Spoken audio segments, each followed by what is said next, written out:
Mirsa bujang asal Nendagung Pagar Alam dikabar keteberak di Curug Basemah. Pas lagi mandi bersama kawannya, tim SAR gabungan melakukan operasi pencarian terhadap korban dengan cara nyelam sedalam 20 meter.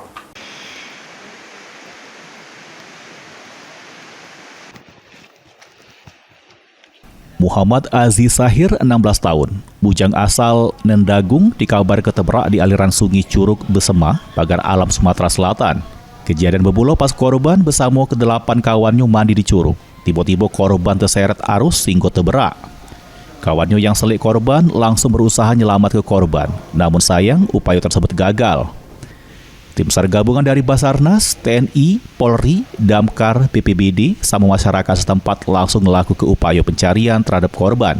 Pencarian pun dilakukan dengan cara nyelam sedalam 20 meter aliran curug. Proses pencarian hari ini bersama Potensi itu kami melakukan penyelaman sekitar pukul 17.00 itu kami melakukan penyelaman hingga saat ini sampai malam ini korban belum juga ditemukan. Pencarian akan dilakukan besok pagi untuk melakukan penyelaman kembali. Upaya pencarian bakal terus dilakukan sampai 7 hari ke depan dengan terus nyelam ke segala sisi aliran curug. Mulyadi, PAL TV.